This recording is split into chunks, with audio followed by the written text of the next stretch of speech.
Impact Recovery's SlowStop system is a uniquely designed protective guarding system that absorbs energy and deflects upon impact, reducing damage to people, products, and facilities. This video will go through the essential steps of installing a SlowStop Bollard post. Although there are 4 different sizes of SlowStop Bollards, proper installation is similar for all 4 products. Before getting started, we identify the various bollard components and tools that will be needed for proper installation. Starting from the top is the bollard post or pipe. A plastic cap is provided to complete the bollard post. Next is the adapter, which serves to hold the pipe. Over the adapter is the base, which is a collar that holds the system to the foundation. Finally, under the adapter and base will be an elastomer, a natural rubber molding which serves to dampen impacts and absorb energy. Hardware necessary includes concrete anchor screws to attach to the concrete and steel set screws for holding the pipe in place in the adapter. Both are provided with the bollard kit. Tools required include a heavy-duty hammer drill with a 16mm concrete drill bit, an impact wrench with a 24mm impact socket, and a 6mm or 8mm Allen bit. A torque wrench is ideal for checking proper torque of all fasteners. Concrete dust should be removed, ideally with a vacuum system or compressed air nozzle. Preparation for installation includes understanding local rules and site conditions, reviewing installation drawings and written instructions, and ensuring a safe job site, including equipping proper personal protection equipment. Once the proper location for installation has been determined, mark the final location of the bollard using the base component as a guide. Mark the drill points in the center of the anchor holes of the base plate. Marks can be made with a marker or by drilling shallow pilot holes.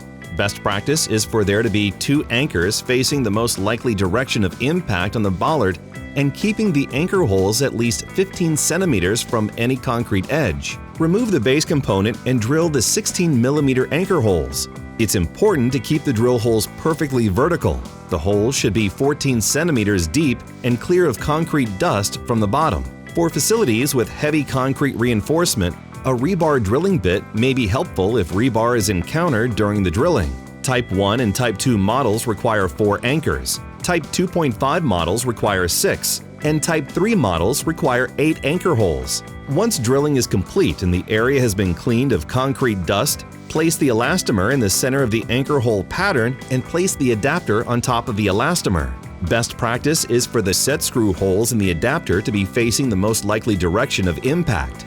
Next, place the base over the adapter and elastomer, being careful to keep the elastomer and adapter centered. It's possible to pinch the flange on the elastomer, so take care to center the assembly. Wear thick gloves and be mindful of pinch points when lowering the base. Be sure there is no debris, such as concrete spalling, under the base that would keep it from being tightened flush to the concrete. Now insert and hand start an anchor in each anchor hole. Now is a good time to be sure that all anchor holes align with the base. Tighten the concrete screw anchors using an impact wrench.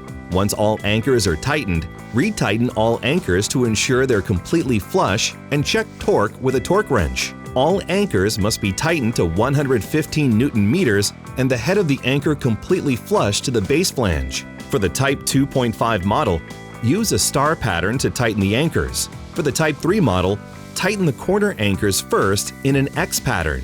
Now insert the bollard post into the adapter, ensuring that it completely seats to the bottom of the adapter coupling. Tighten all set screws to 68 Newton-meters. You should feel the set screws slightly dig into the metal of the bollard pipe. Some models have more set screws than others, but all threaded holes should have a set screw firmly tightened. Finally, gently tap the cap onto the top of the bollard pipe using a rubber mallet. This completes installation of the bollard pipe.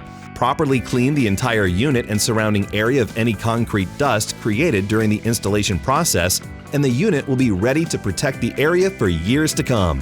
If for any reason you have any concerns with the installation process, don't hesitate to contact Impact Recovery Systems at impactrecovery.com.